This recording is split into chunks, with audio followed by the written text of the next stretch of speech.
Copyright in these lectures is either owned by the ANU or a third party who has licensed the ANU to use it. Students may use the recording for personal study only. No lecture may be communicated online, copied or shared without the prior permission of the ANU.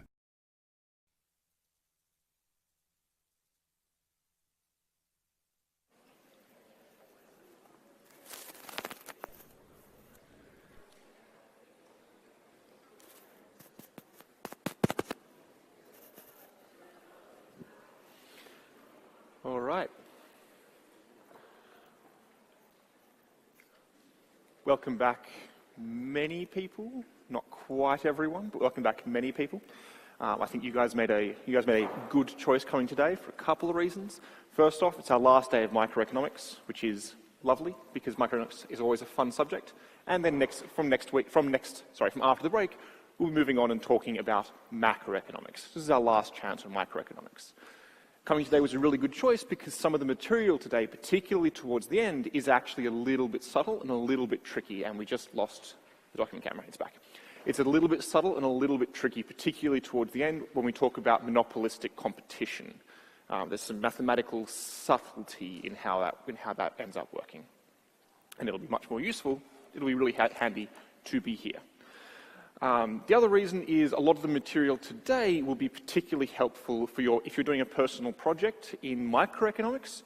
A lot of the material today is going to be really helpful to you because most of the time when you're looking at markets, if you're looking at whatever market you're looking at, it's going to be characterized by some degree of market power, by some degree of not perfect competition, probably.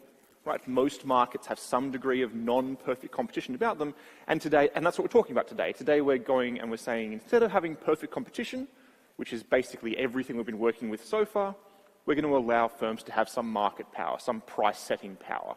Either lots of price-setting power, or in both cases firms are price-setting, but we either have firms with masses of power, in the case of monopolies, or firms with quite a lot of power, in the case of monopolistic competition.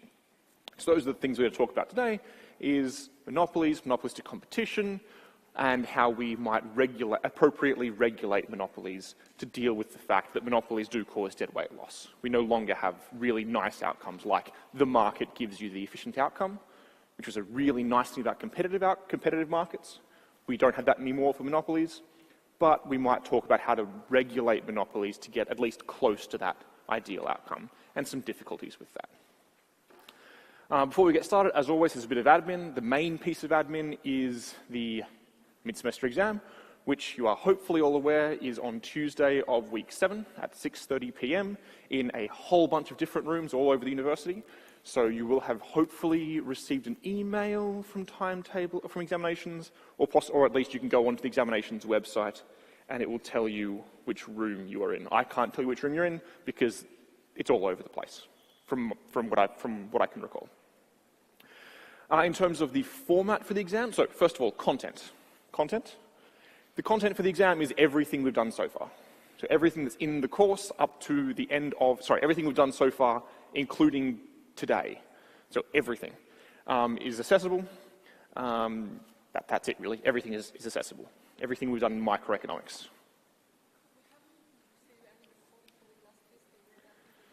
The question was about elasticity. It'll be examined lightly. I will post up a recording. Which is really just me saying what's on the slides, but I'll post up a short recording. But the elasticity stuff will be helpful I haven't written the exam yet. I would anticipate that the elasticity stuff will be helpful to inform some of your answers, but would not necessarily be the only way you could talk about something, for example. So it'll be helpful, but it'll be helpful. Yes. Otherwise, everything. Question? Yeah, I just want to ask about the Part B questions that you've got there. Are they typical of what's in the tutorial questions or not? The question was whether Part B questions are the same as tutorial questions. To a certain degree, but I would more think about what was in the problem set. It'd be more like the problem set Part B questions. Some of which, because in tutorials we have a range of different types of questions. Some tutorial questions are true, false, uncertain questions. Right? Some tutorial questions are more like these multi-part questions. But the Part B questions would be the same as we had in problem set 1.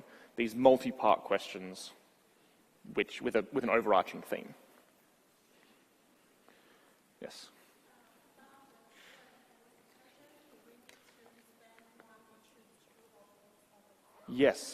Yes. The question was about true, false, these true, false, uncertain questions. These are the same as the problem set in terms of marking, in terms of how we expect answers to be given to these true, false, uncertain questions. It is exactly the same as problem set 1, which I have a big spiel about here.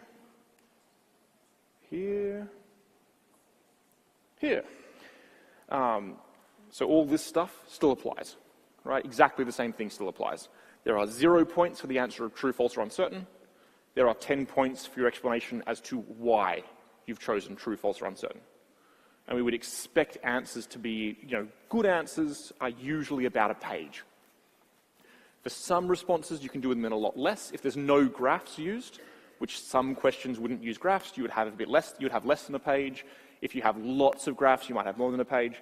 But it's exactly the same as in the problem set, and so the sample example still holds and is a good sample example for a good 8 out of 10 grade for a sample question.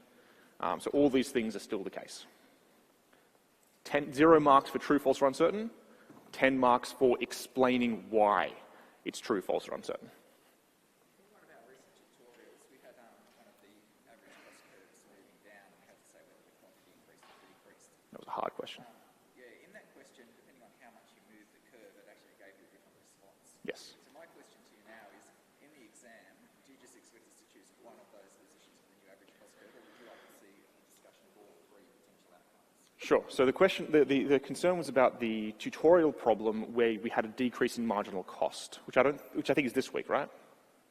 That's the one. That's the tutorial question from this week. Yeah. So some people haven't done this tute yet, but that's okay. In one of the tute questions, we had a decrease in cost structures, and the question was what happens in the long run to amount produced and to number of firms. And there were multiple solutions. There were multiple possibilities depending on exactly how it was that cost structures changed. In an exam, first of all, I wouldn't ask that question in an exam scenario because we have lots of different possibilities. If I were to have asked that question in an exam scenario, an 8 out of 10 response would give an example and note that other things are possible. A 9 out of 10 or 10 out of 10 response would say, these are the 3 possibilities, here's why, and go through each of them in detail. So that's how that would break down. But again, I wouldn't ask this question in an exam because it's too much, because there's multiple possibilities. Okay, I might ask it as a Part B question and step you through. If I were to ask it, it would be asked as a Part B question, and you would be stepped through the different possibilities.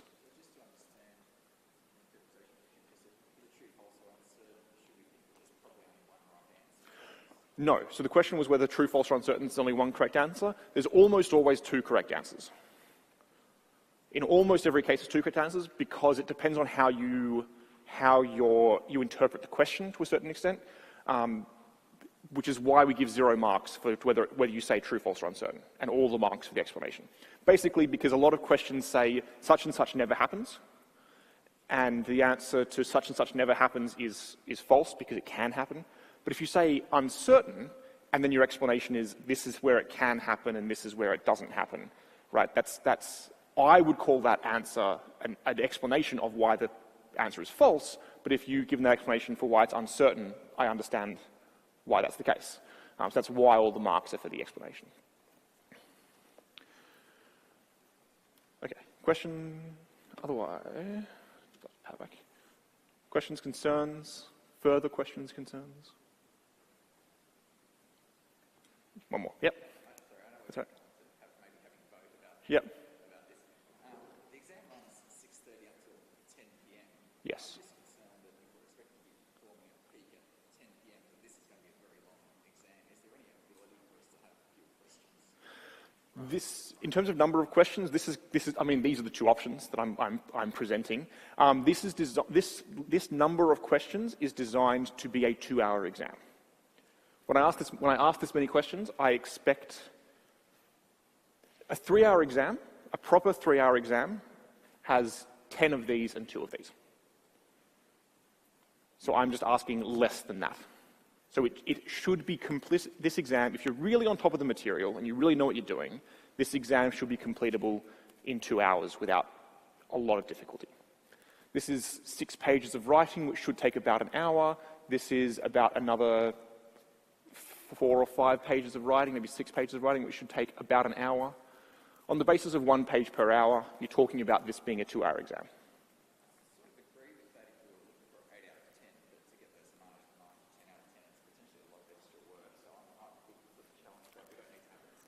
Yeah, we can talk about it afterwards, but yeah.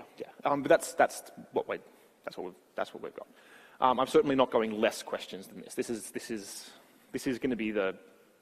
This is a 2-hour exam. I'm just concerned about the time and, having it at 10 p.m. Oh, right. Having it at 10 p.m. is not ideal.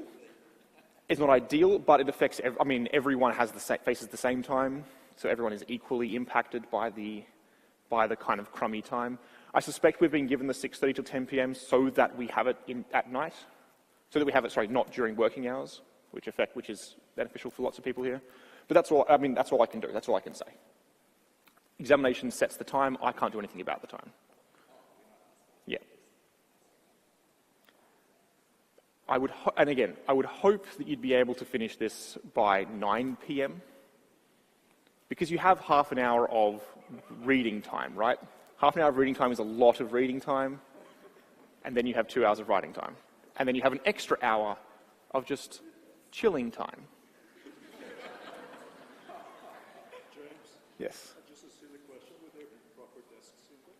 Yes. The question was whether we have proper desks. Yes, you get, it's a normal exam desk in the way that I'm not sure which rooms you're in, but in any case, it's a normal desk. It's about yay big, I guess. Yes, examinations will tell you this, but because you may not have done exams at ANU before, during reading time you can make notes on your scribble paper. You'll have 2 sheets of scribble paper. You can make notes on the exam paper itself. The only thing you can't do is write in the actual exam script book.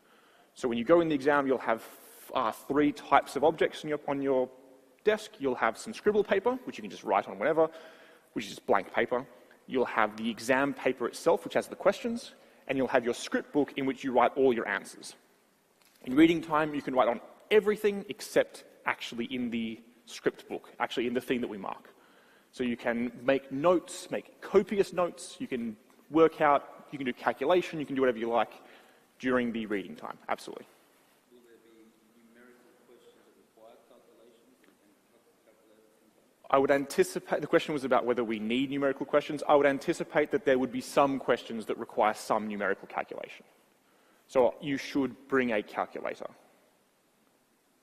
If you don't have a calculator or don't bring one and you get to a point where you are not quite sure how to do some calculation, where you would use a calculator, just leave it in its general form, right? If you get to 250 times 500 times a half, and you're not sure what that is, and don't have a calculator with you, right? Produce a surplus or dead weight loss equals, and you don't have a calculator with you, just leave it like this. That's fine, you get 4 marks.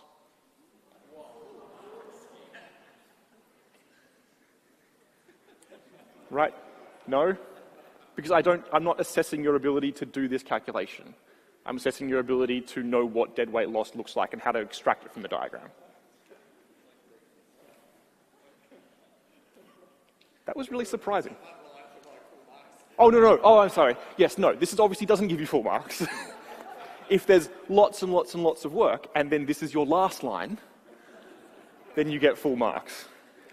If you neglect to write the last, if you don't have that last line, then you still get full marks. Sorry. Yes.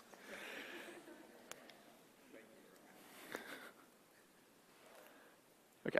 Questions? Excellent. Well, so as I say, I'm very happy to either offer a choice or to not offer a choice in the exam.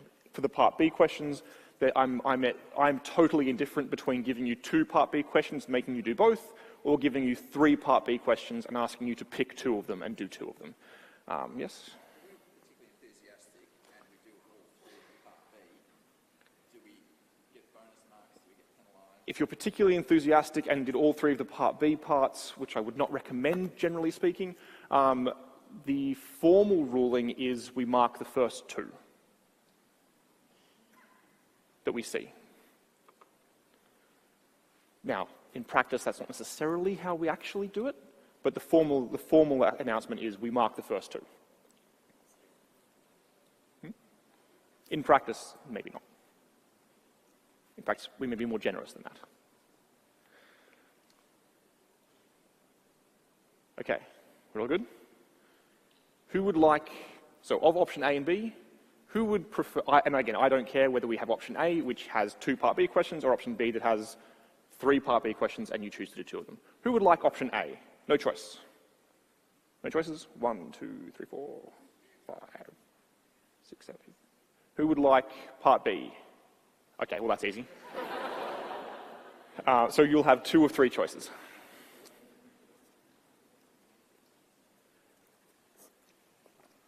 Okay. Otherwise, I think that's all I have for the mid-semester. Yes, that's all I have for the mid-semester exam. Are there any final quick questions about the mid-semester exam? The results come out probably at the end of week 8-ish, but I don't have promises at this time. Problem set 1 results come out on Friday. Tomorrow. Wow, that's soon. Problem set 1 results come out tomorrow. Right. We would prefer if you don't use red pen in exams. Okay, so if you're doing, with the exception of if you're doing diagrams and you want to use lots of colors and you've used black and you've used red, and you used blue, then yeah, you can do a 3rd color in red. It's fine, but I'd prefer if you didn't have like full solutions written out in red pen, basically because we mark in red pen usually, and it's handy to know that we've marked, right? It's handy to know that, to be able to look through very quickly and see, oh, it's red on this page, that means this page has been marked. Or there's no red on this page, that means this page hasn't been marked and something's gone wrong. So it's handy for us if you don't use too much, but if it's this, marginal cost 3 is in red, it's fine. So James, are you at liberty to provide some pointers in terms of what to focus at in terms of the topics? Basically, no. So the question was whether I can give you what to focus on. The answer is no. I would anticipate examining each topic to a roughly equal degree. So yeah, everything will be, so I guess I can give you pointers, which is I would expect everything to be examined pretty much equally.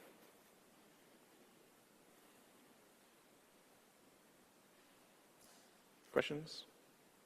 Does that, I mean, that's the best I can do, unfortunately. Okay. Help desk. So normal help desk and office hours will not be held during the break, which is going to be the case for most of your courses. Just letting you know, unless they say otherwise, most courses don't have help desk or office hours during the break, including this course. Instead, we will have mid-semester consults, which is a hugely extended schedule of mid-semester consultation. In the first week of the break, there'll be a tiny bit of stuff on Friday, the last day. In week 2, there's tons of time you can come in and talk to people. They are available on Wattle, up the top here, gives all of the times.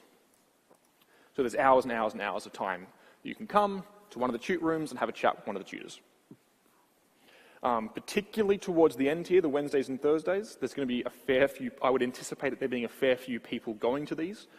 So you in the Friday of week 1 and maybe the Monday, maybe Tuesday morning of week 2, you can probably get one-on-one, like a fair amount of one-on-one time with the tutor where you can ask your questions and really make sure that and the tutor will really make sure that you understand the exact material.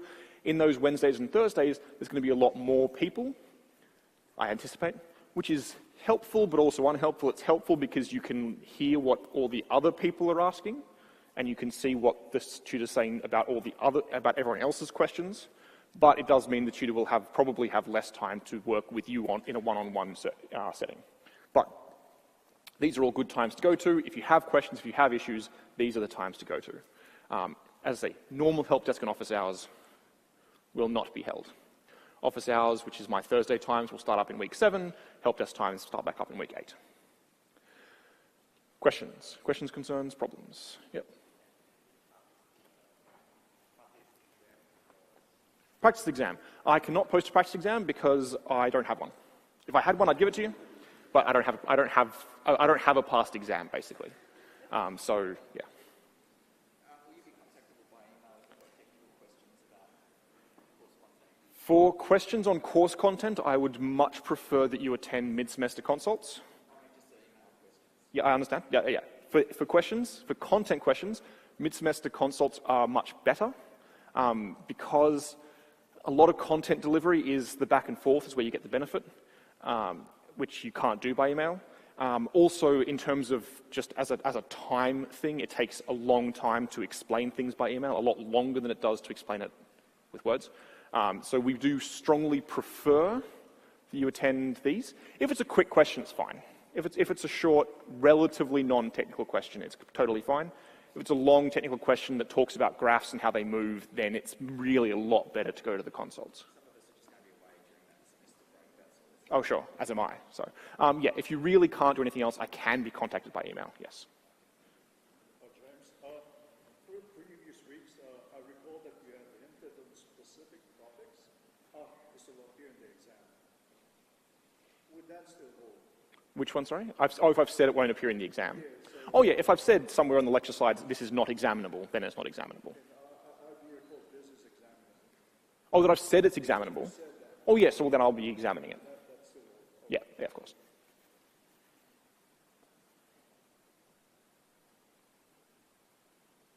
Okay. A quick note on lectures and tutorials for next week. And I guess this week's material. In week 7, Thursday of week 7 is a public holiday, and so the lecture that would otherwise be on Thursday of week 7 will instead be on Monday the 29th of April. So week 8 will have 2 lectures. It'll have the week 7 lecture on Monday and the week 8 lecture on Thursday as usual.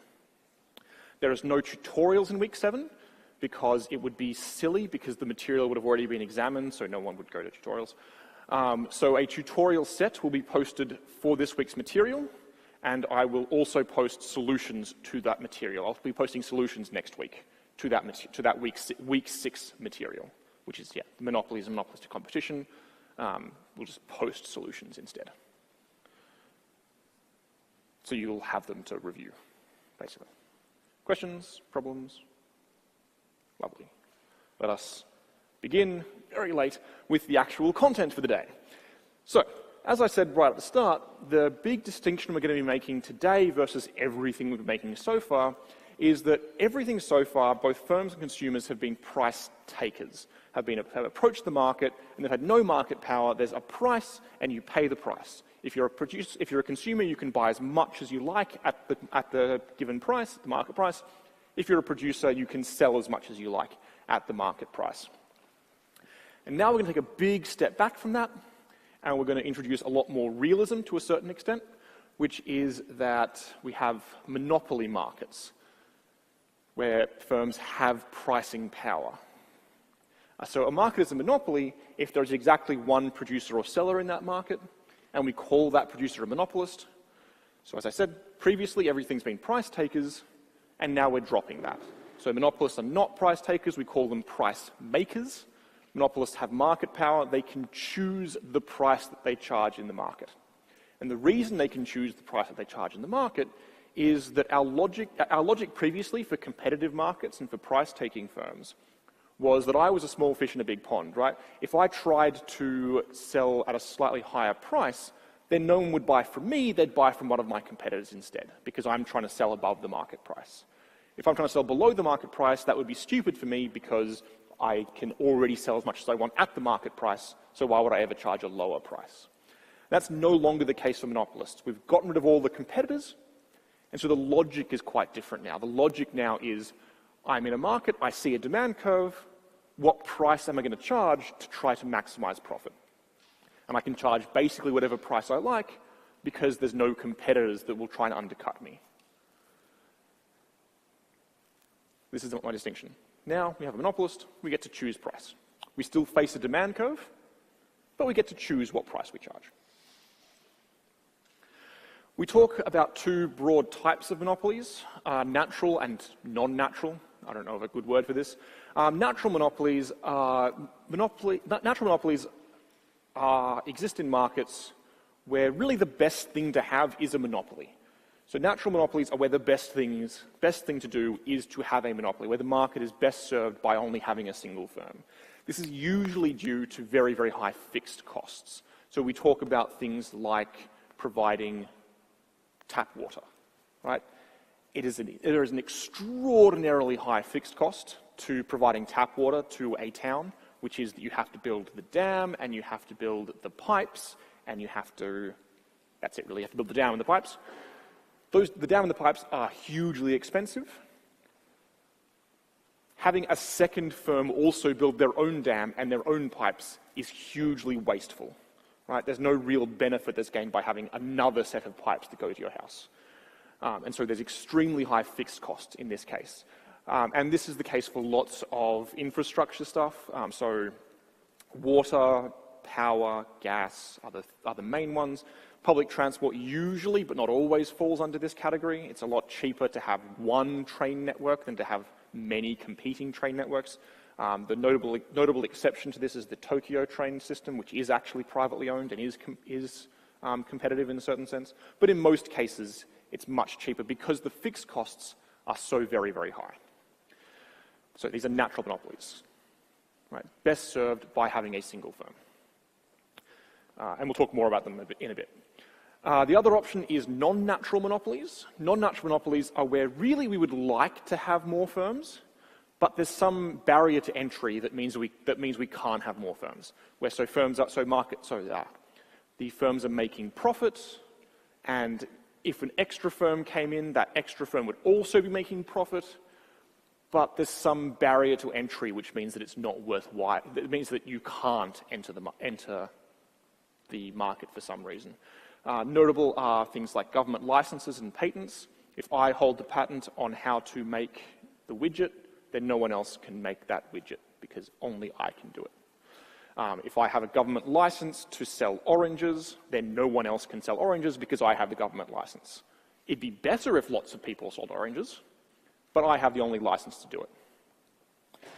And the other option is exclusive access to vital inputs or technology. This exclusive access is sometimes put into a natural monopoly, but I don't think that's a good way of modeling these things because you could split up that exclusive access pretty easily. Okay, this is my opinion, but it's a pretty widely shared opinion. Economists are mostly fine with natural monopolies. Economists don't look at natural monopolies and go, this is a bad thing that needs to be fixed. Well, let's go, this is a problematic thing that needs to be dealt with, but not like a bad thing that we need to get rid of. So most economists are fine with natural monopolies, but think we should regulate them to achieve better outcomes. And most economists look at non-natural monopolies and think that they should be either gotten rid of entirely or limited in some appropriate way. In most cases. All right, with some exceptions, but in most cases. Because again, we're concerned about maximizing total welfare, and natural monopolies are best served by having one firm. Non-natural monopolies are best served by having, in terms of best served meaning maximizes total surplus. Non-natural monopolies maximize total surplus with many firms. And so we tend to want to break up non-natural monopolies. I fixed that. Sorry, that typo in the first line. I remember fixing it. I obviously didn't press build. Anyway, any questions on types of monopolies? Natural, non-natural? Yep. No, natural monopoly does not necessarily, the word natural in natural monopoly doesn't mean natural resources. It means this market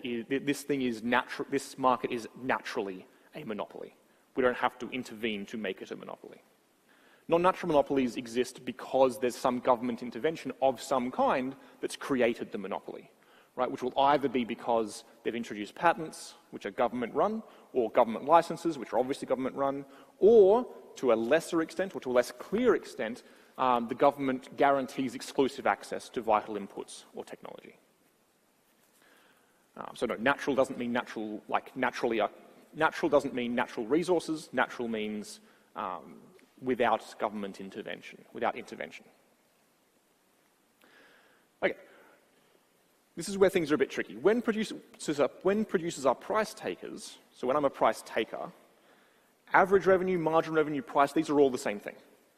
Because if I want to sell more goods, I just sell more goods at the price, and so my marginal revenue is the price, my average revenue is the price. This is not the case for monopolists, right?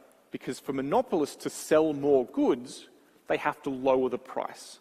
The monopolist has pricing power. They can choose what price to charge,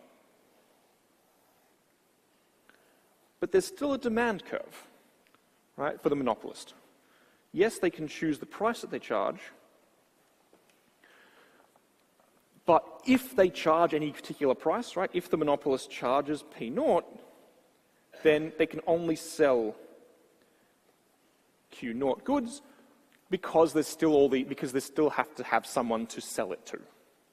If the monopolist charges P1, then they can sell only Q1 number of goods, right? So we still can only sell number of goods according to the demand curve. Equally, or conversely, if the monopolist wants to sell Q0 goods, the highest price they can charge and do that is the price P0. If they want to sell Q1 goods, the highest price they can charge, which is the price they would charge, is the price P1. As I said here, when we're the marginal revenue, the price, the average revenue, these are now different objects.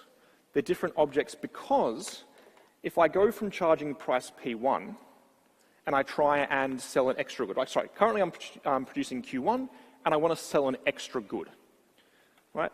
The only way I can sell that extra good is to charge is to reduce my price, call it P2. The only way to sell that extra good is to reduce my price, which means that two things have happened in terms of revenue.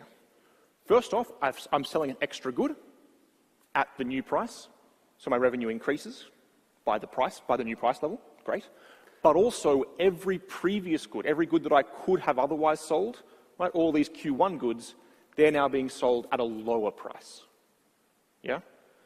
So all these Q1 goods are now being sold at a lower price, so there's two effects on marginal revenue. There's, I sell an extra good at the new price, which is what we had before, but also every other good, every previous good, I also have to sell at a lower price. So I'm still restricted by the fact that I can only charge one price in the market. And there are ways around talking about this. You can talk about price discrimination, but we won't talk about price discrimination today. Our monopolist still has to charge the same price to everyone. And so, marginal revenue is positive in that they sell extra good, but it goes down by the fact that all the previous goods are cheaper. All the previous goods, they sell for less price. And we'll see this going through an example. Okay. In particular, the marginal cost curve is still going to be really important to us. I've not drawn it here, but the marginal cost curve is still going to be really important to us. But the whole idea of having a supply curve doesn't make sense anymore. Because the logic of the supply curve, as we saw in problem set 1, the logic of the supply curve is that it requires that the firm is a price-taking firm. Right? The logic of the supply curve says, I'm a profit-maximizing firm, and I'm price-taking. Given a particular price, how much do I choose to produce? That's what the supply curve tells us. And that's not how monopolists work. Monopolists aren't price-taking. Monopolists don't go to the market and say, this is the price I've got, how much do I choose to sell? Monopolists go to the market and say, I get to choose somewhere on this demand curve to sell, right? Some price quantity pair on this demand curve, which is the one that's best for me. And so supply curve doesn't really make sense. There's no such thing anymore. I thought I had that example sooner. Okay, that's all right. Any questions? Questions, concerns, problems? Lovely. Oh, yes?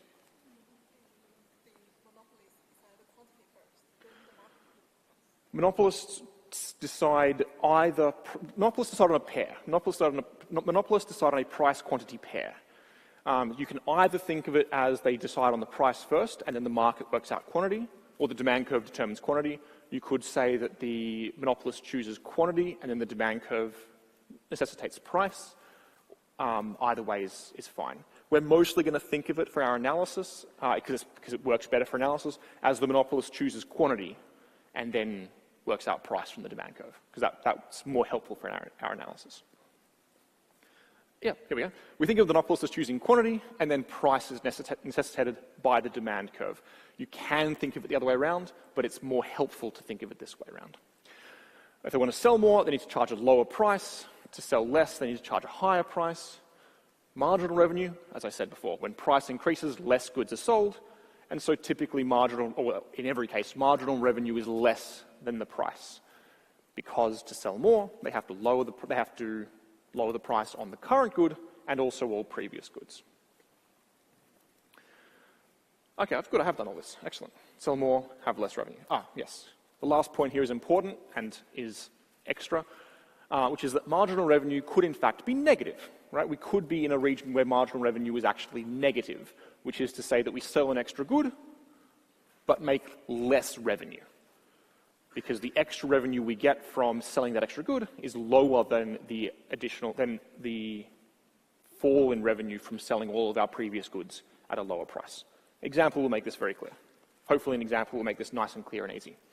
So we have price quantity demanded pairs here. So at a price of 6, we demand, there's nothing demanded, so there's no revenue and no marginal or average revenue. If the price is 5 here, I'm just making up numbers, then the quantity demanded is going to be 2. What's our total revenue? Our total revenue is then 10. Marginal revenue, which is the extra revenue per unit, is 10 over, marginal revenue is 10 minus 0, the change in revenue, divided by 2. Right? This is the change in revenue over the change in quantity. And so this is 5. Average revenue is also 5. Just revenue divided by quantity. If I then lower the price again, 4, I sell 2 extra units of goods, I sell 2 extra units of goods, but at a lower price. And so we see that total revenue increases, but not by as much, and marginal revenue is only 3, because change in revenue is 6, change in quantity is 2, marginal revenue therefore is 3. When we go to 3, 6, that's revenue of 18. So we see that we went from $16 to $18 revenue. So 2 extra revenue, 2 extra goods, marginal revenue is 1. And then importantly, as we continue to lower the price, our revenue actually shrinks. 2 times 8 is 16, and we notice that our revenue has fallen. That is to say our marginal revenue is negative, because we're charging such low prices. Right? So when we get down to this sort of area down here, we see negative marginal revenue. Revenue is still positive, but marginal revenue is negative. And here average revenue is price. Average revenue and price will be the same thing. Questions, problems, comments? Cool. We can graph the, nope, marginal revenue can be negative, marginal revenue is less than price, yeah. We can talk about, so if we graph this, we have demand curve, we have a marginal revenue curve, and this is pretty typical. This is how you should be drawing these most of the time, with a caveat that I'll talk about in a moment. We have demand, we have marginal revenue. Marginal revenue may be negative, as it is here when we graph this. The slope of marginal revenue is twice the slope of the demand curve, for reasons that we will not go into, but you can demonstrate using calculus. The marginal revenue curve is twice as steep as the demand curve, which you can demonstrate using calculus without too much difficulty, but we won't. Yeah. Question? Yeah. You talk about the cost curves. Yep. That the cost is the economic cost included all opportunity cost. Sure. Why do we not show this as an opportunity cost? Because if the monopolist moves from Q1 to Q1 plus 1, Yep. there is a cost, right? That's the opportunity cost, which is that loss of revenue. It's a good question, which I don't have a good answer to. We do it this way. It's a good question, and I don't have a good answer to it. It's probably a matter of a subtle distinction of what you would include in opportunity cost, but I don't have a good answer for you, unfortunately, I'm afraid. Sorry. We would think of opportunity cost. Yeah, I would have to think about it. Okay. Sorry, that's all I got. Questions, otherwise? Okay. So now we've talked about marginal revenue. We should talk about what the monopolist will actually do. So how much should the monopolist actually produce? And so the profit-maximizing monopolist will choose to produce the quantity where marginal revenue equals marginal cost. Right? And they choose to produce at the quantity level where marginal revenue equals marginal cost because that's going to maximize their potential profit. So we have marginal revenue. Let's do this slightly upward sloping. Marginal cost, demand, marginal revenue. Our firm produces that where marginal revenue equals marginal cost because if they produce exactly at that level, well, if they produce more than this, then the cost of production is less than the revenue they gain from that production. Sorry, it's more than. If they produce more than this level, then the cost of production is higher than the revenue they gain from that production level. If they were down in lower levels of production, then the revenue they gain from producing a new good is less than the cost that costs them to produce that good. And so this Q sub M here is going to be the level of production that maximizes profit, right? So the profit maximizing monopolist chooses to produce the quantity where marginal revenue equals marginal cost. What we have on the graph here. Q dollars. Once the quantity is chosen, once we have the quantity, as we talked about, once we know the quantity, that locks down price. And so the monopolist will choose price based on the demand curve. Because they want to sell Q sub M, what's the highest price they can charge and still sell Q sub M? That's P sub M. That's the equivalent price based on the demand curve. And then we'll have profit. Profit we can work out graphically, not quite yet, but profit we work out graphically as price times quantity minus average total cost times quantity. We tend to be more concerned now directly with profit, which I won't draw on this graph. I will draw on this graph. Will I draw on this graph? Let's give it, no, I'm not going to leave it. But profit, we work out the usual way, which we'll go through later. First off, if we are worried about producer surplus, the monopolist is inefficient. The monopolist produces an inefficiently low amount of production because the demand curve is still the marginal benefit to consumers. And you'll notice that the Q sub M level, the monopolist quantity level, is far below the market equilibrium level. Right, it's far below Q star, where the marginal benefit to consumers is the same as the marginal cost to producers. Right, producing more than this makes the monopolist worse off as we increase from Q sub M, makes the monopolist a little bit worse off, but makes consumers much better off. Right? So when we're at QM, if I were to produce another unit, the cost to society of that production is the marginal cost of production. The benefit to society is the marginal benefit of that production, which is much higher. And so this Q sub M is hugely, hugely below the level which we actually, where we would want, below the level that maximizes total welfare.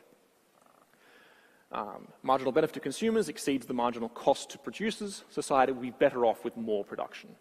And we can do a pretty straightforward welfare analysis to look at the size of deadweight loss, and it's pretty massive, generally, for these models. Or it can be quite large, let's say. So if we talk about, again, for deadweight loss, we only have to think about quantity. Once we have quantity, we have everything. The equilibrium is Q star. The efficient outcome is Q star. We're only producing Q sub M. And so the deadweight loss is going to be the gap between Q sub M up to Q star between marginal benefit and marginal cost. This is optimal, but we don't produce this good. Right? We didn't produce this good, which we could have and would have been profitable, right? For this last good here, we didn't get this benefit, this surplus. We didn't get this piece of surplus when we didn't produce this good. We didn't get this piece of surplus when we didn't produce this good, and so on, right? And so we get this big pile of deadweight loss due to underproduction, because we didn't produce those goods. Yep. What's the rationale if a monopolist, sells at QM, Yep. and yet the market's saying Q star? I'm just trying to understand the rationale. The efficient outcome is Q star. From a government or societal perspective, we would like to see Q star be produced because it maximizes total surplus. I'll get a better picture. Here we go. Here's a better picture. From a government perspective, we would like to have, this is fine. We would like to have Q star be produced because that maximizes total surplus. But the monopolist isn't trying to maximize total surplus. The monopolist is trying to maximize their own surplus, produce a surplus. And we can see in our graphs here, right? If they were to produce Q star, they don't actually end up with very much surplus. They end up with some, but not all that much. They can do better. And they can do better by producing a smaller quantity. They basically, because the monopolist isn't trying to maximize total surplus, they're trying to maximize producer's surplus. And so the monopolist is going to produce where the monopolist doesn't care about marginal benefit to consumers, they care about marginal revenue to themselves. And those are different now. And that's with an assumption that as long as the demand goes constant, there'll be a demand for the price that they set it. We don't require demand to be linear. In all of our graphs we always use linear demand, but this doesn't rely on linear demand. This relies on downward sloping demand, but that's all. The analysis is much harder if you have other kinds of downward sloping demand, but as long as the demand curve is downward sloping, then the marginal revenue curve will be below the demand curve, and so you still get the same outcomes, same qualitative outcomes. That's all I can.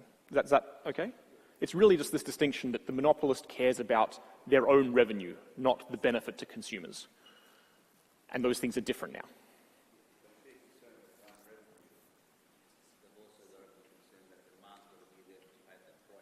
Oh yes, absolutely. So they care about demand curve. They absolutely care about the demand curve because the demand curve determines the marginal revenue curve. If the demand curve were different, then the marginal revenue curve would also be different. Yeah. And they use the demand curve to work out. You use the demand curve to work out price because you can, I guess. Does that address your concern? Lovely. Otherwise, any questions? Yep. If we apply a tax, in monopolies, then definitely, because the effect of a tax is to further reduce how much is produced. And the problem that we're having is underproduction. So it will push it even worse. A tax will make it even worse. You could plausibly implement a subsidy. It's not the way you normally deal with monopolies, because we'll talk about monopoly regulation. But you could probably apply an appropriate. I'd have to double check, but I suspect you could apply an appropriate subsidy in certain circumstances to make the efficient outcome happen. Politically, you probably can't, because I suspect that a huge portion of the subsidy is going to be captured by the monopolist. But it would have to be examined. It's not a question I have a short answer to.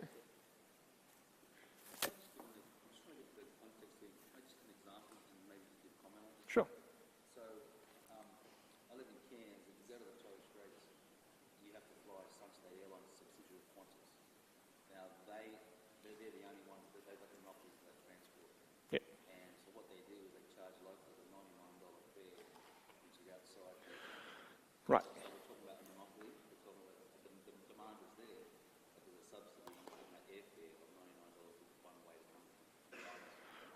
The issue you're talking about there, which is a monopolist owning a single flight route and charging a different price for locals versus for tourists, basically. That's a different issue. That's an issue of price discrimination, which the textbook talks about, but which we won't have time. And so I encourage you to have a look in the textbook on the section on price discrimination. But it's not what we're doing here. It's not what we're doing here, unfortunately, because if it wasn't price discrimination, then they wouldn't make everyone $99. So the option, the way price discrimination works, which I don't want to go into in a lot of detail, is you split the market into a group with high elasticity of demand and low elasticity of demand, and you charge them different prices. And basically you do this so that you can extract lots, so that as the monopolist, you can extract lots of the surplus out of them. And so the monopolist prefers to charge locals $99 and tourists $200, let's say, whatever it is, rather than charge both groups $150. They can make more money by splitting the groups up.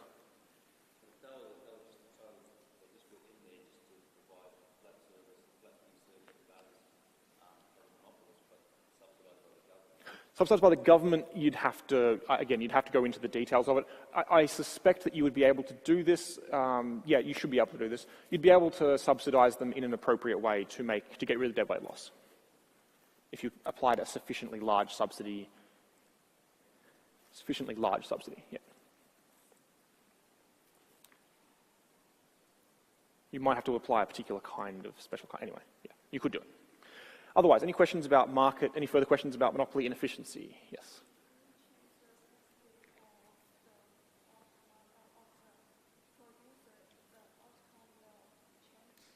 If we change the sensitivity, so we change like the slope of the marginal cost curve? Yeah, of course. I mean, the outcome that I've drawn here is with a particular marginal cost curve. Different marginal cost curves will have different outcomes, I guess. Not qualitatively different outcomes.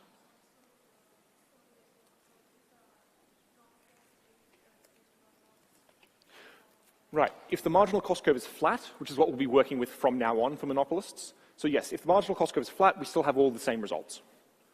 If the marginal cost curve is downwards, within certain limitations, as long as the marginal cost curve isn't more downward sloping than the marginal benefit curve, then all of our analysis is fine. We normally think for natural monopolies, we write marginal cost as being constant, which we'll see in a moment. Everything in the future will have flat marginal cost curves for the monopolist. We'll see. We'll see a few other examples that hopefully will address your question in more detail. Yep. It's marginal revenue because of, yes. So generally, marginal revenue, yes. Yes. Why is it thingo? Yes. Why is it doing this? It's because we have big discrete numbers here. So I've literally just graphed this object.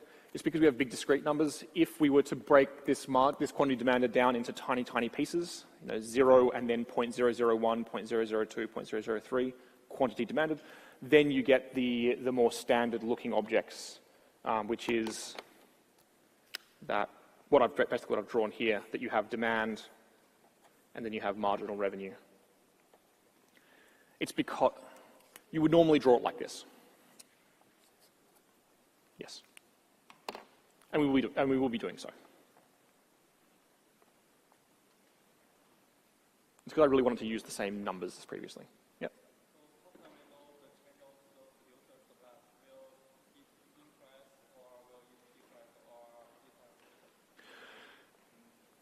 How do we know where it will do this? We can look at our curves. Basically, we use our curves to do this.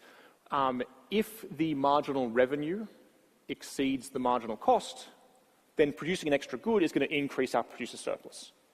So I can make more money. I can make more profit.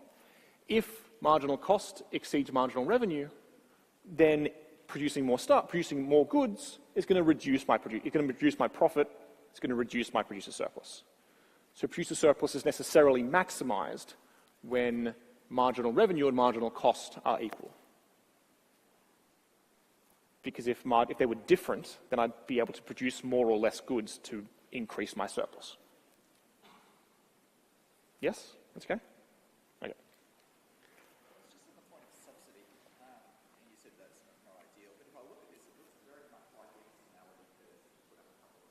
Yeah, so I think you could introduce an appropriate subsidy. So a Peruvian subsidy would do it exactly the same thing. Yeah. I think you need to be a tiny bit careful, because if you introduce how you introduce it, it's more. I've never seen it done. Right, I've never seen someone introduce a subsidy on a monopoly market as a way of dealing with monopolies. The graphs do look very similar, yes. You'd have to introduce the subsidy, I think, would have to be yay big. Would have to be this big from here down to marginal revenue at this point, I think. But again, I haven't done it, so I don't want to say too much about subsidizing monopolies, and I've never seen it analyzed. Or I can't recall an occasion where I've seen it analyzed as a way of dealing with monopolies. So I don't want to talk about subsidies on monopolies too much. But I will talk about regulating them right now. That's what I have for monopolies and how they work and how they profit maximize. Any questions? Okay, we've been talking about subsidizing them as a way of regulating them, and we're going to talk about other ways of regulation. We're going to talk about other methods of regulation that I have prepared. So first off, we talked right at the start about natural versus non-natural monopolies, and I gave this opinion that we treat them differently because natural monopolies, we don't like natural monopolies. They still cause dead weight loss, but we don't want to break up a natural monopoly. We don't want to take a natural monopoly like, say, water provision, tap water provision, and break up that firm and have two separate firms running their own dams and their own. That's silly. Whereas if we have non-natural monopolies, then the best thing to do usually is to break them up, because we do want to, because the market's, as I said, best served by having many firms. So the way we regulate in an ideal world, the way we regulate natural versus non-natural monopolies can be quite different. Natural monopolies are natural monopolies partly because the average total cost curve is downward sloping for all of the relevant production levels. This is, in some sense, what it means to be a natural monopoly.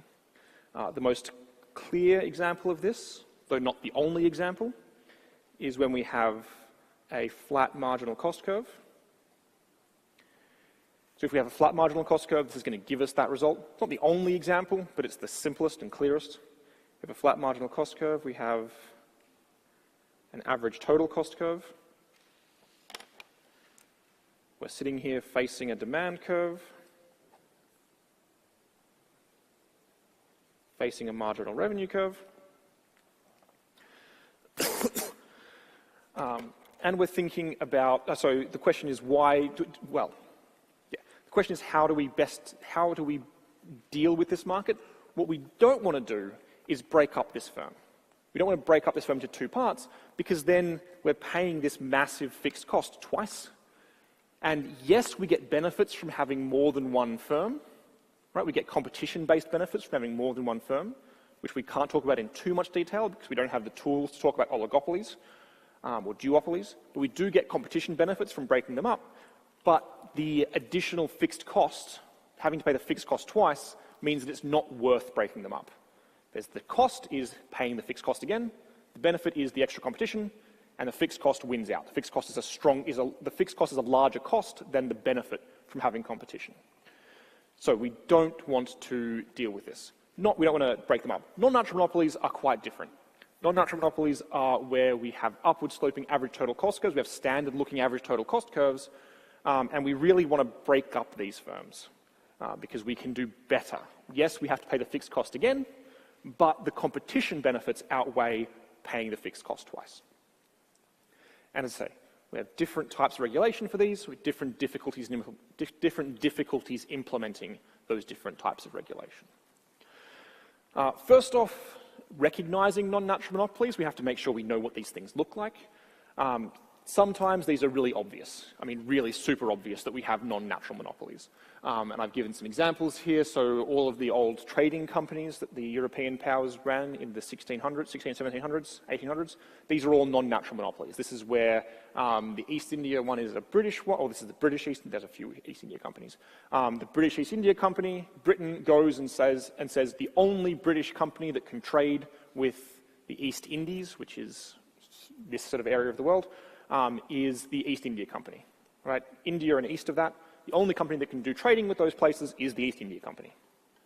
It's a monopoly. It's a government-imposed monopoly, but it's a monopoly. No one else is allowed to trade. And so this is a government license issue. De Beers, which is the company that owns all the diamonds in the world, basically, is a non-natural monopoly. Diamonds are clearly diamonds are a pretty standard-looking resource, right? A commodity resource. They really should be best. They're easily best. There's low fixed costs. They really will be best served by having multiple firms who do the diamond trade.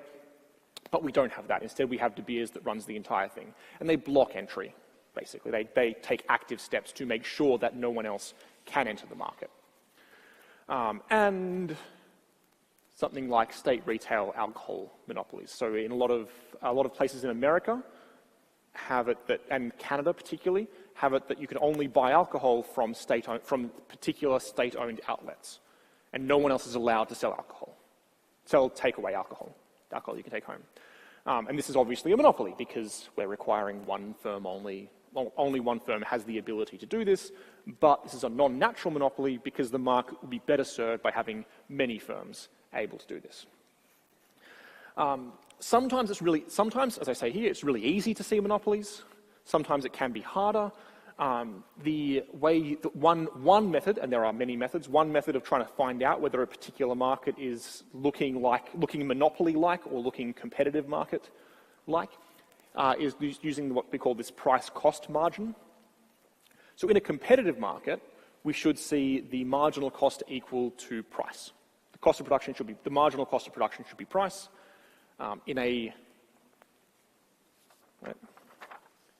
If we're in a competitive market, we'd expect to be here, where the marginal cost is equal to price.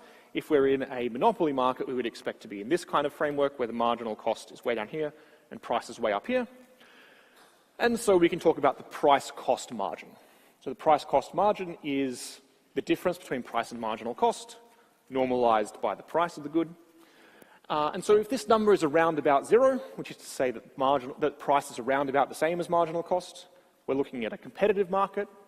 If this number is very far from 0, then we're looking at, it's closer to 1, or closer to a half, or closer to 1, we're looking at a monopoly-type market.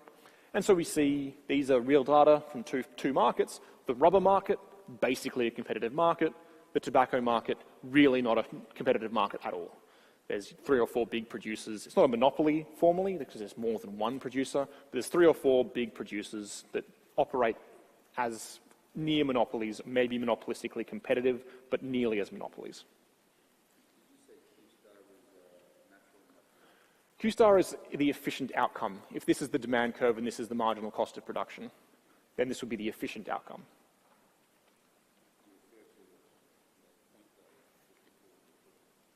Yes, so if we were in a competitive market, we would expect to see the Q-star outcome.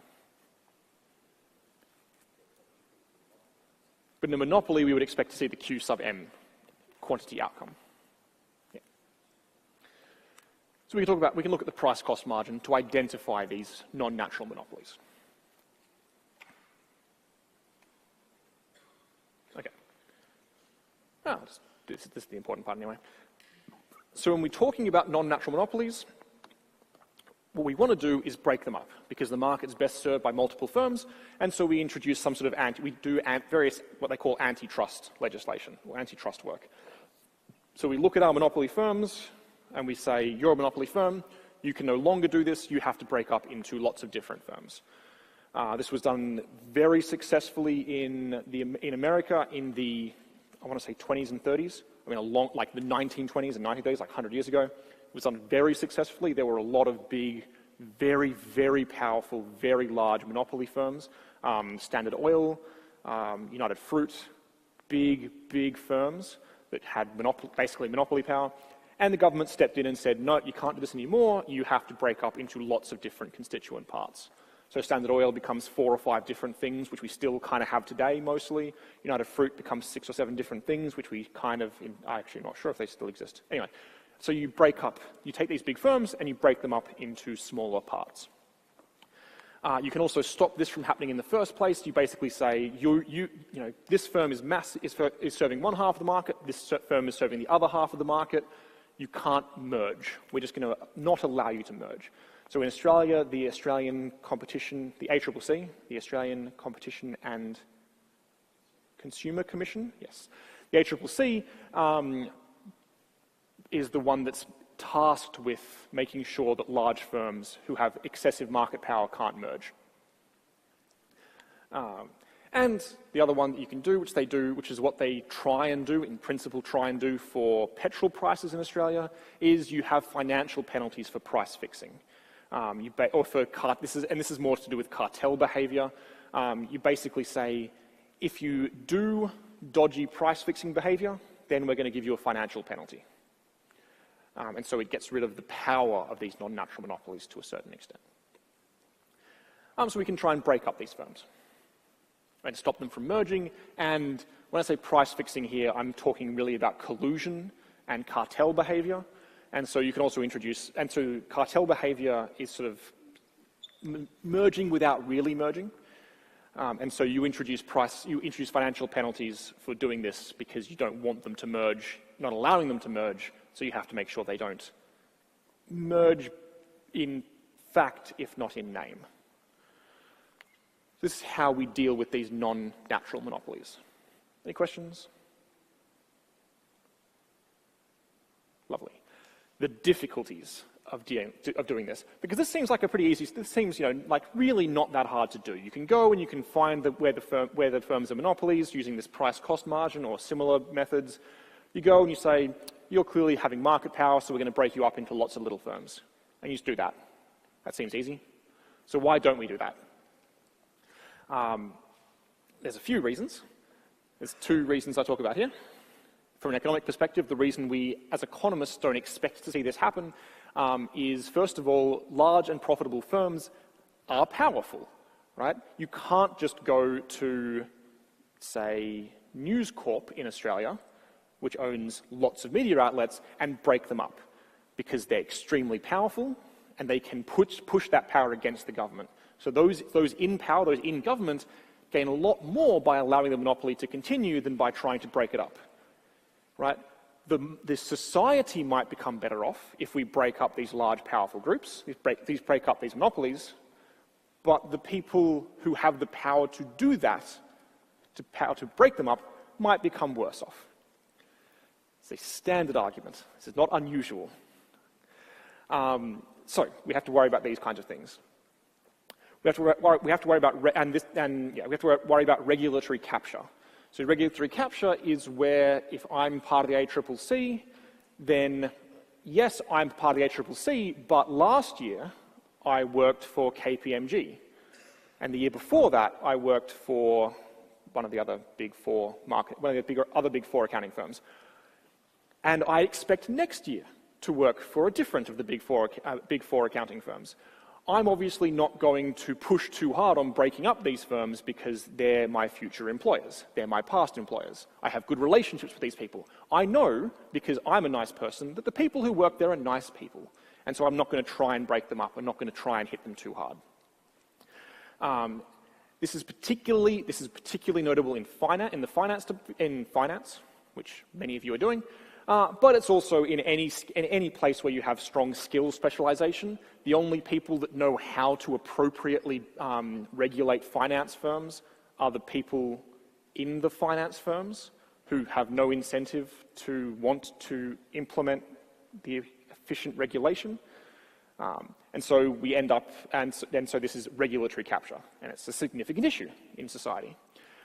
This is all part of public choice theory, particularly the first part is public choice theory, which we have a few courses that talk about public choice theory, particularly this 8091, which is basically a course in public choice theory.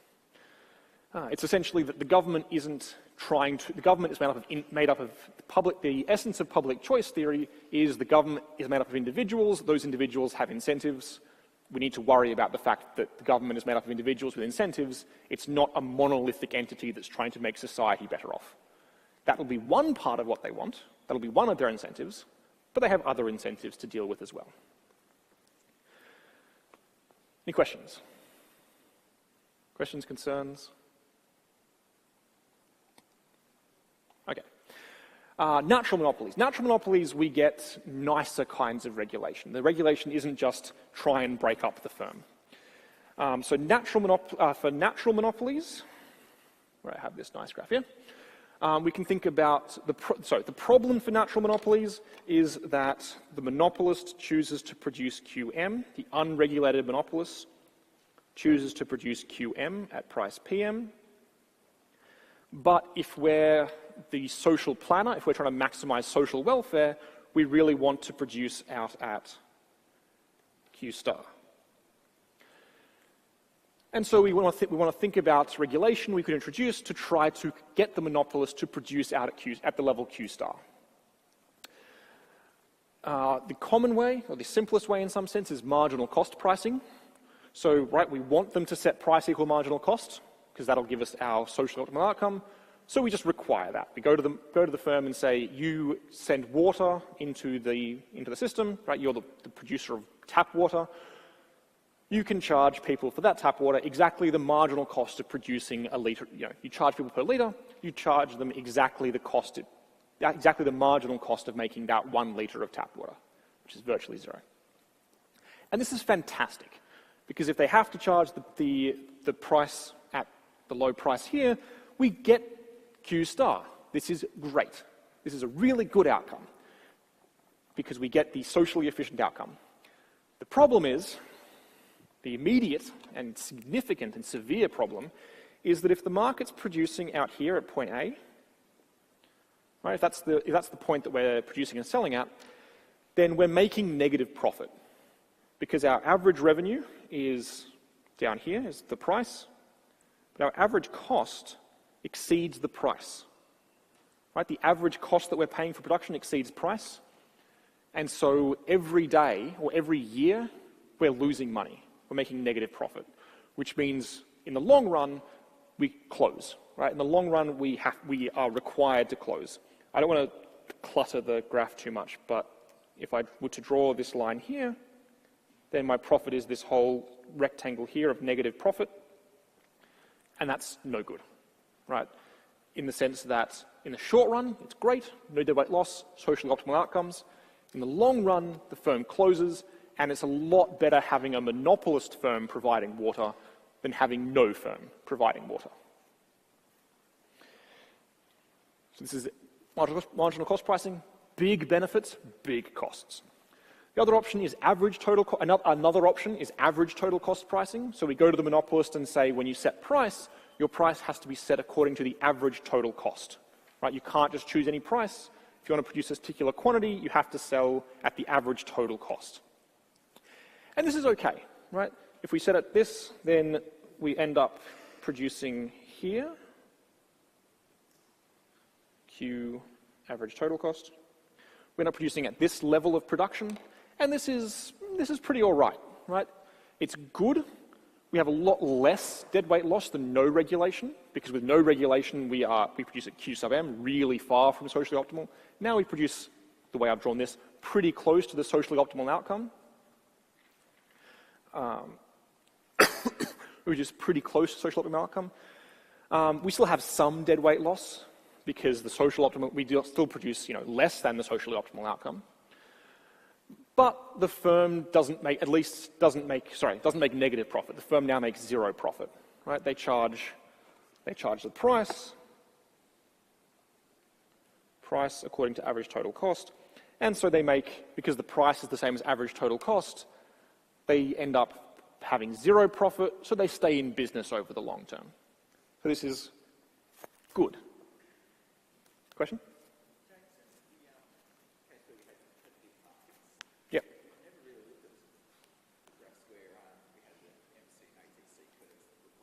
Yes. If we did that, would we have the same outcome from QATC there? No. So the question was if we had it in the competitive market. Yes, is the short answer. If you had any market in which the marginal cost is flat, is a natural monopoly. Any market in which the average total cost curve is downward sloping over the entire relevant production size, is a natural monopoly. When we talked about competitive markets, we always had these nice upward sloping marginal cost curves exactly to avoid that issue.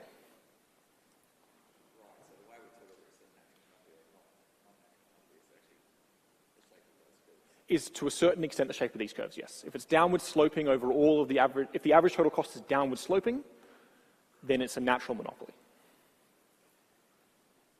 Basically. Okay.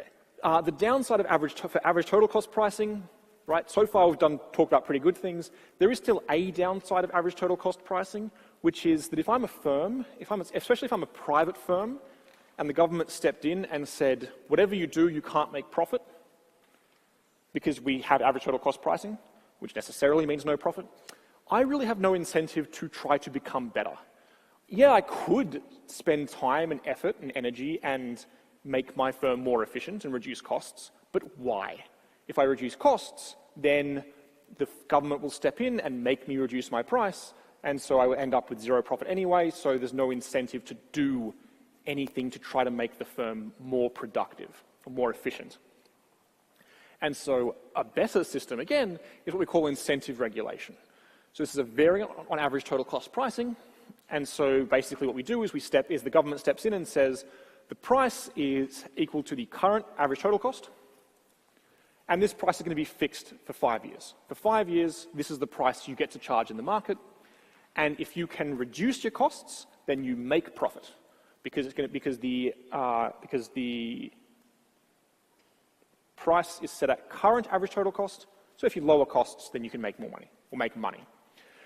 We have basically all the same benefits as average total cost pricing, but we've introduced some incentive to reduce costs, which is great.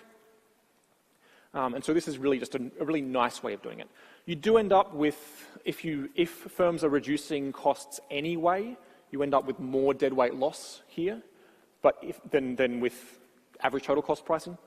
But there's now incentives to reduce costs, where previously there was no reason for firms to worry about costs at all. So this is kind of, it's not, I wouldn't say gold standard, but this is a pretty high standard. This is the one that we would encourage people to implement. Lowish deadweight loss, firms stay viable in the long run, and firms have incentive to reduce costs. So this is a good outcome. Okay. Any questions? Yes. I don't have one to hand, no. I suspect there will be one in the textbook if you have a look, but I'm not 100% sure.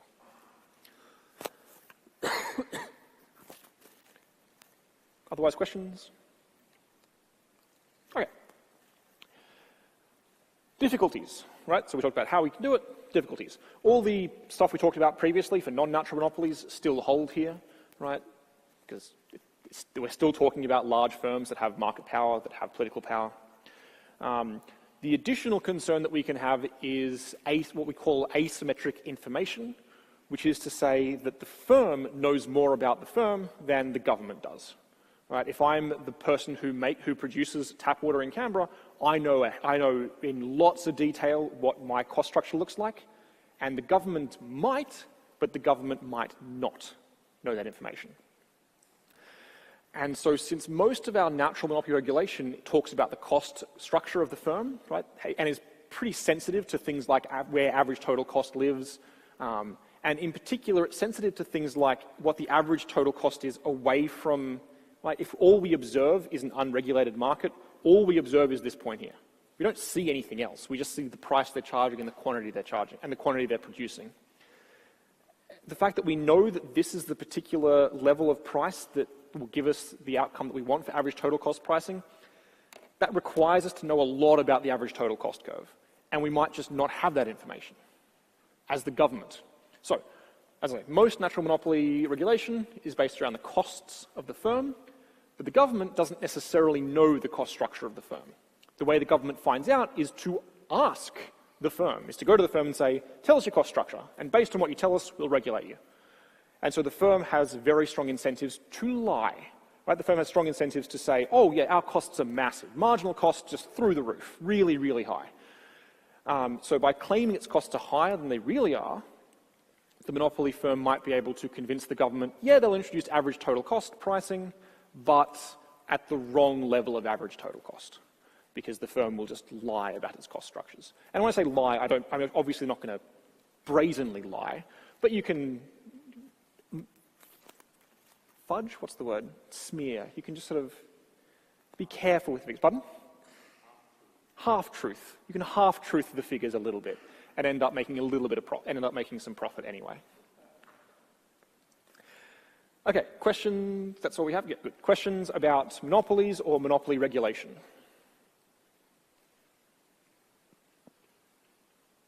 Excellent. So the last thing for today is going to be talking about monopolistic competition. So everything we've done so far, we've gone to two extremes so far. We've either talked about competitive markets, where firms are price takers and all products are exactly the same, right? Whether I buy an apple from Woolworths or an apple from Coles or an apple from wherever I buy an apple from, all apples are apples. Or I've talked about markets where the products are totally different, where we have monopolies, where there's exactly one firm and no other firm has even similar products. If I want to buy tap water, I buy it from the tap water company. I can't buy it, and there's no other options at all. But most markets have fall somewhere on the spectrum between those. They don't sell necessarily different products. They sell what we call differentiated products.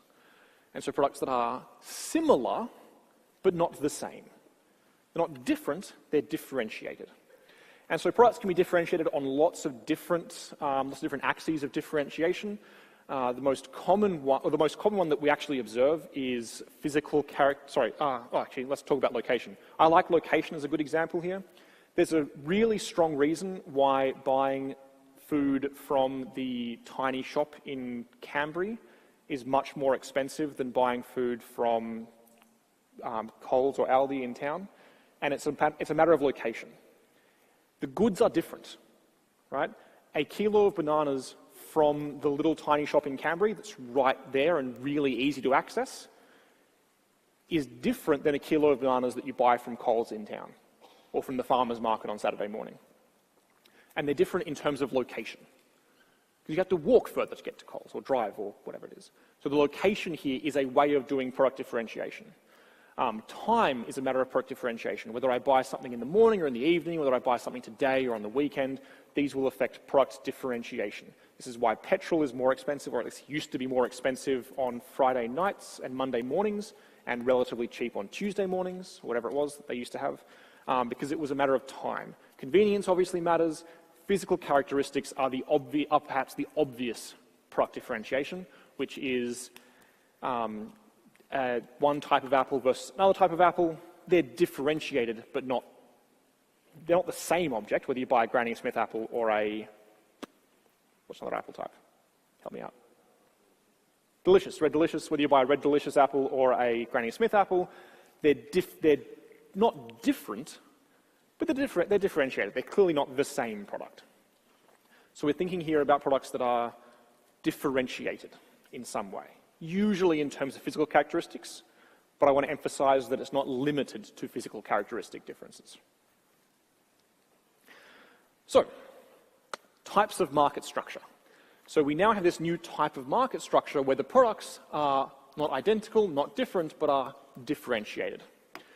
And so we're going to talk about the way we talk about monopolistic competition is number of firms. We're still going to have lots of firms. Well, as we see, right? Perfect competition has lots of firms, products are all the same, no barriers to entry. That's what we're thinking about for perfect competition. Monopolies, one firm, products are completely different. This market is totally separate to this market. Barriers to entry are considerable or massive or insurmountable. For monopolistic competition, we take a little bit of both. We're still going to have lots of firms, as we had in perfect competition. We're still going to have no barriers to entry. But the difference we're going to add is we're going to have product differentiation.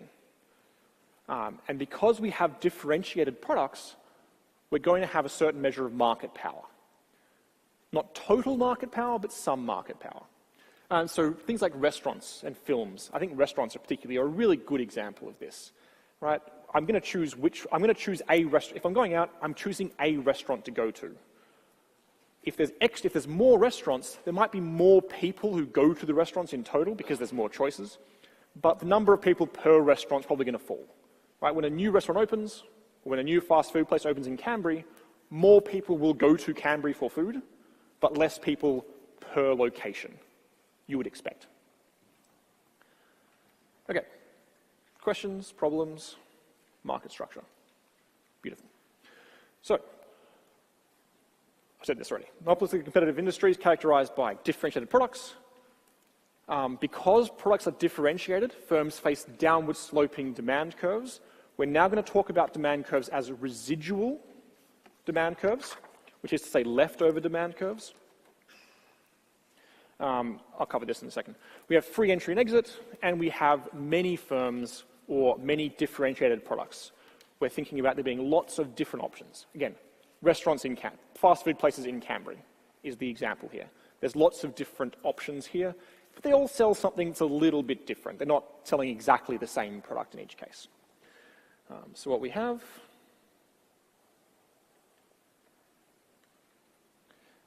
just for ease, I'm going to have flat marginal cost. It's not necessary, but it's handy. I'm going to have average total cost, quantity, dollars. And so I want to talk now about the idea of residual demand. And so if there's not many places, not many other products, or not many other firms selling differentiated products, then there's going to be really high demand for my good.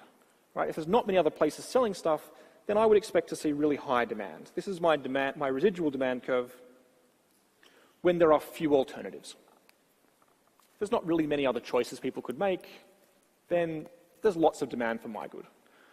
If there's lots of other choices people can have, right, if there's many choices, then there's going to be a relatively low demand for my product, right?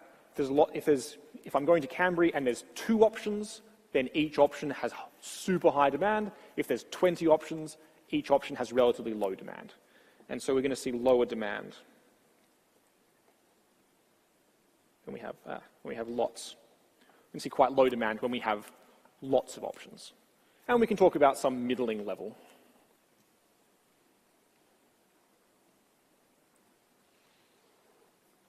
Demand, mid. Demand when there's some moderate level of competition.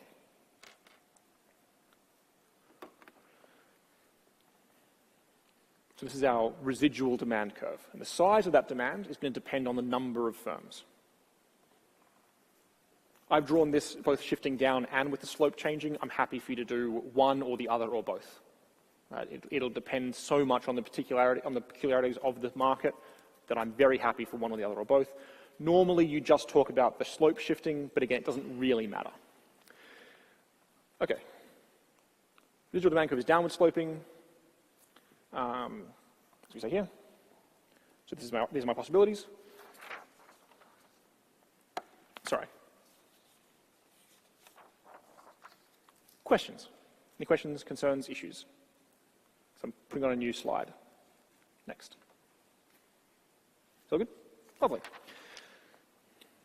In that case, we can talk about, because I only want to have one demand curve, cluttering up everything.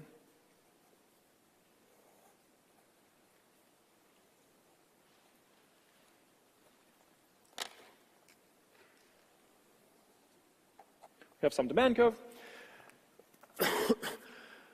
Because the demand curve is downward sloping, our firm still gets to choose price. Our firm is still choosing price quantity pairs. It can still sell at any price quantity pair on this demand curve, which means it has a marginal revenue curve in exactly the same way that monopolists do.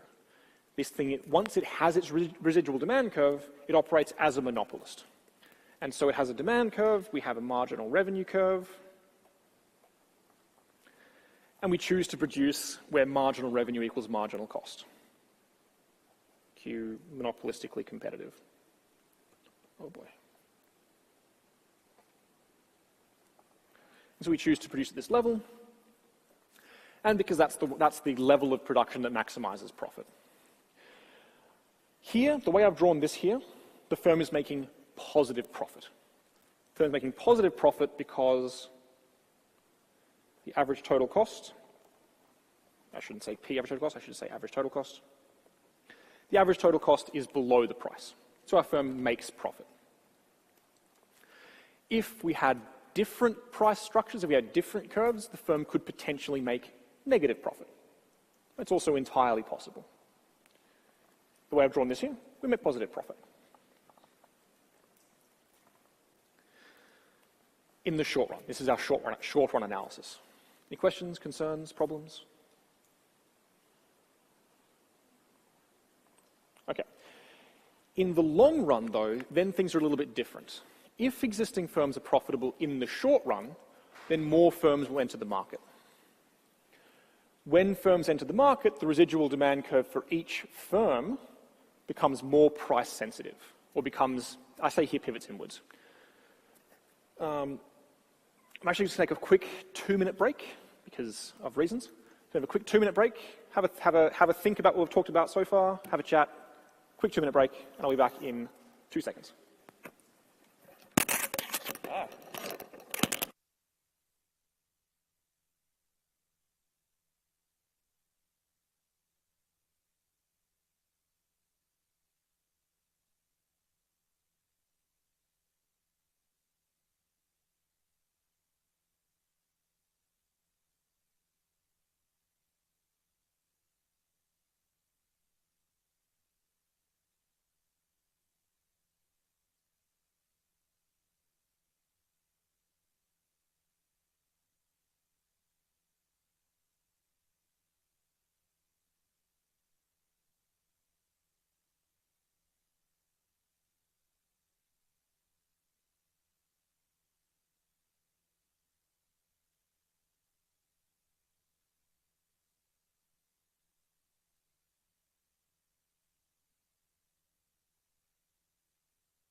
Okay.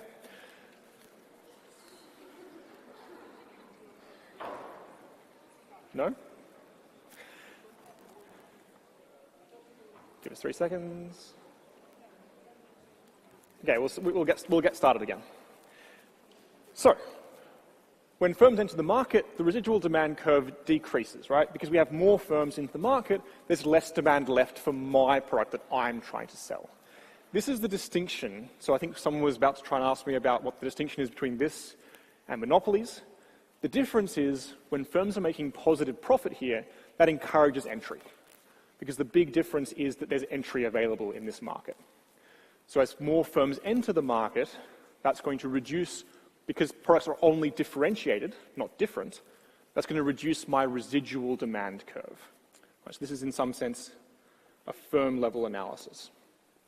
It's going to reduce my residual demand curve. And here we have firms making positive profit, and we're going to see more and more people entering the market, pushing down my demand curve, and it's going to keep happening until I reach the point of zero profit. And the point of zero profit is when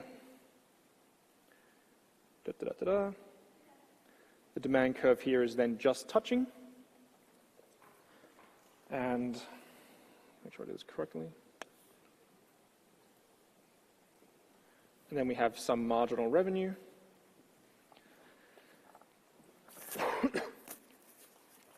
So when the demand curve is just touching this average total cost curve, then the marginal revenue, this is going to be Q prime marginal, monopolistically competitive, and the firm produces at a level where the average total cost is equal to the monopolistically competitive price. I know the graph gets messy quickly, that's why I've used this new graph, but this is what we have. A couple of things happen. Zero profit occurs when the demand curve is, so first of all, zero profit occurs when the demand curve is tangent to the average total cost curve. This is one of the sort of the neat little tiny subtle points in this particular model. which I might even just draw a new one to really illustrate. I'll leave that up just for a moment while I draw this new one.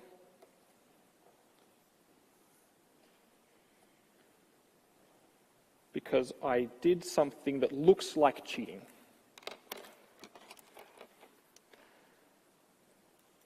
Which was demand.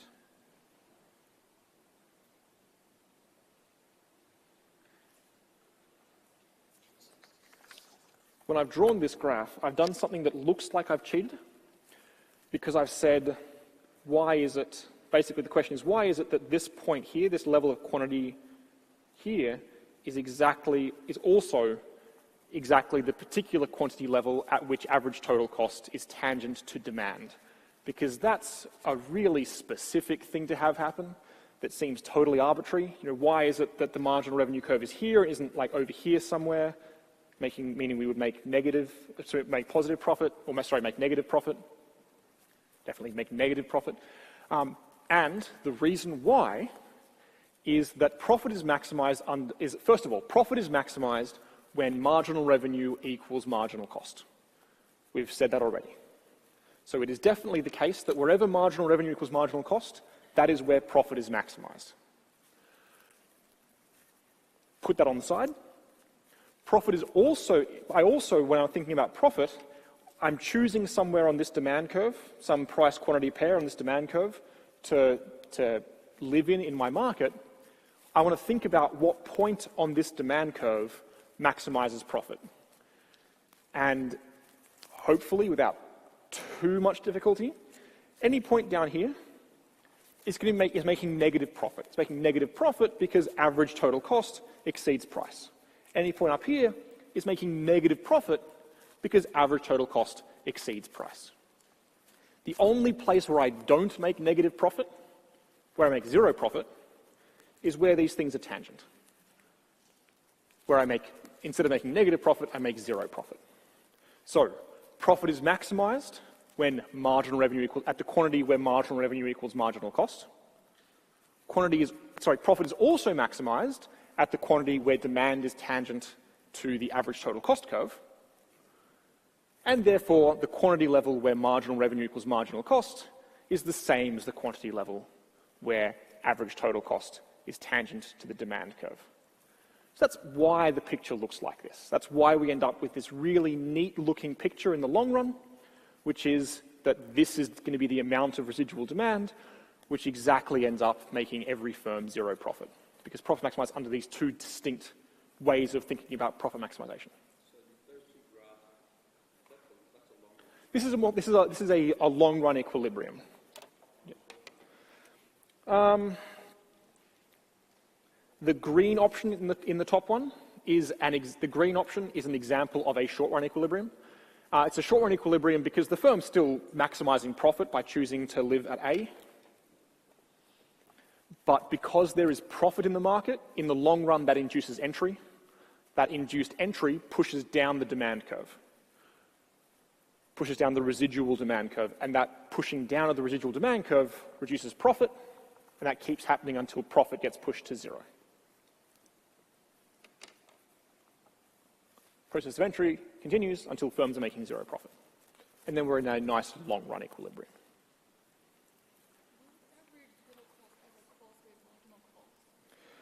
The way I've drawn, the question was whether average total cost crosses marginal cost. If marginal cost is constant, then no.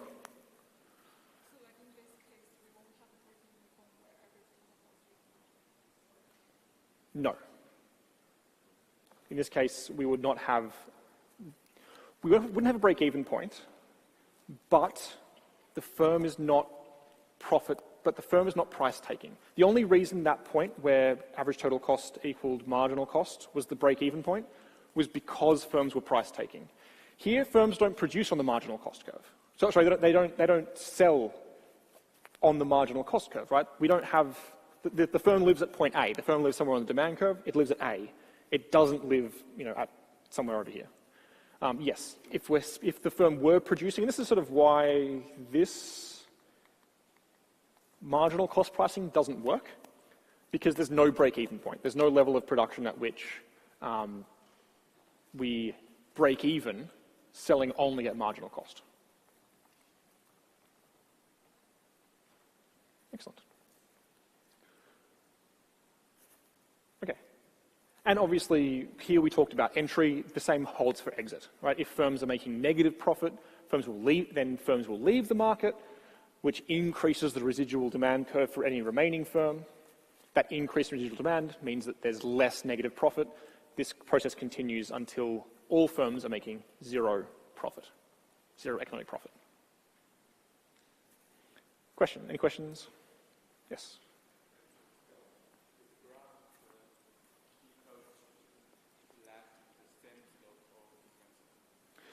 It's usually modeled as having the same size of market, the same intercept up here, and having the slope change. I'm quite happy for you to do either. I'm quite happy for you to have it shift, or have the curve change, or have the slope change, or to have a bit of both. There's not good theoretical reason. There's not really strong theoretical reasons to have one or the other. It's normally modeled as a pivot, the way I've drawn it here, from D to D prime, with the same intercept up here, on the basis that some of the people who are willing, the idea being that, here it's what, 20%, I'd guess? 20% of the people who are willing to buy at any particular price will now buy some other product instead, because it will buy one of the other products, other new products instead. If the logic is 20% of people at every marginal benefit level change what they're buying, then this is the behavior that you expect to see. You get this pivot down.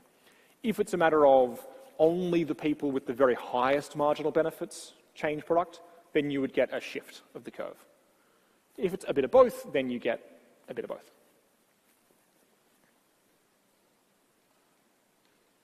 But this is the way we normally do it.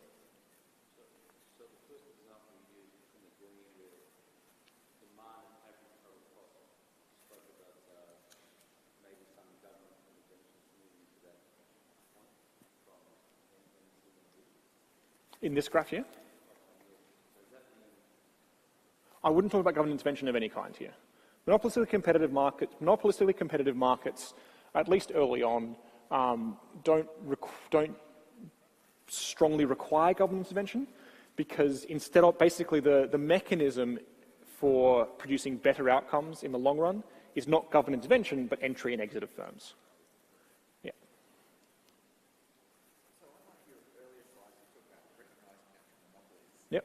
If someone just looked at this graph on its own and said, well, that's the market, it looks and feels like A monopoly, yes. The differentiated products is the difference here. The graphs look the same. Well, whether there are alternative options. Yeah. If I'm the only supplier of electricity in the town, then I'm a monopolist, because there's really no other option. If I'm a fast food restaurant, then I'm, even if I have constant marginal cost, I'm not a monopolist, because there are lots of alternatives that people could use instead. Yeah.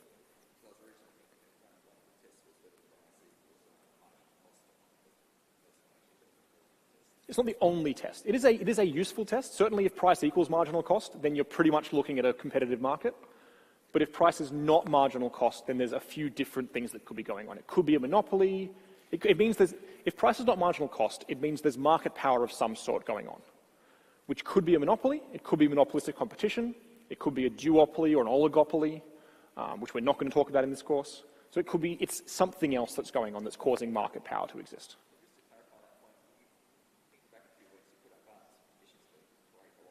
Yep. This fails so many of those. That's the next slide. So that's a good question. It's the next slide. Monopolistically competitive firms still produce where marginal cost is less than the marginal benefit to consumers. So we have inefficiency, right? Even in our long-run equilibrium, we're still producing we're still living at point A, which means that the marginal cost is low and the marginal benefit to consumers is high, and there's a gap there. So so we have inefficiency because these are different. Monopolistically competitive firms do not produce at the minimum average total cost, typically because there isn't one. the way we've drawn this. But even if there is, then even if the marginal cost curve is slightly upward sloping and there is eventually a minimum average total cost, the firm doesn't produce there. So this is, again, inefficient. Generally speaking, the monopolistically competitive markets do produce better outcomes than monopolies. Again, if you have really high fixed costs, then you probably are actually better off with a monopoly than with anything else, and for really high fixed costs. But for a lot of applications, there's a lot of times when monopolies sort of basically exist, but really you'd be better off with something like a monopolistically competitive market or a duopoly or an oligopoly, usually.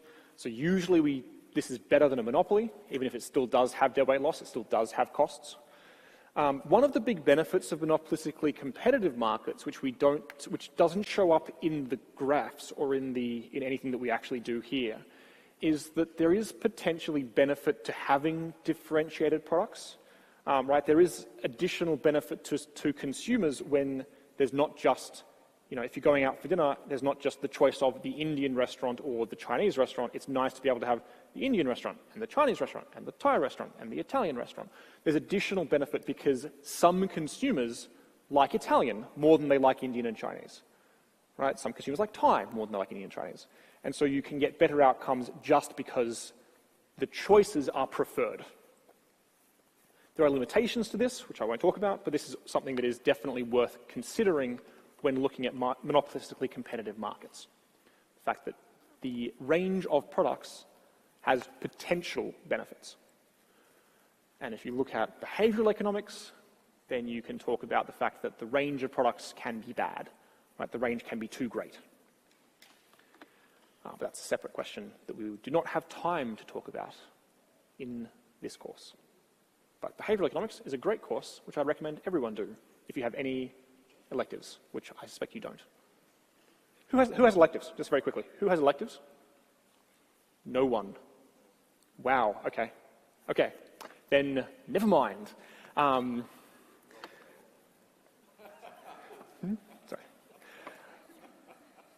That's all we have for microeconomics. Are there any final questions on anything we've done so far, or on the exam, or points that you would like to bring up at this juncture? Excellent. Well, I'll be around for the next little while to answer any issues, and my office hours are from 2 till 4 today, and there's also help desk tomorrow, and there's mid-semester exam consults all through the break when you can have a chat with us at any of those times. If you have any issues, if you have any quick issues, you can see me now. Otherwise, I will see you all in the exam, I guess, is the next time we will all meet. Thanks.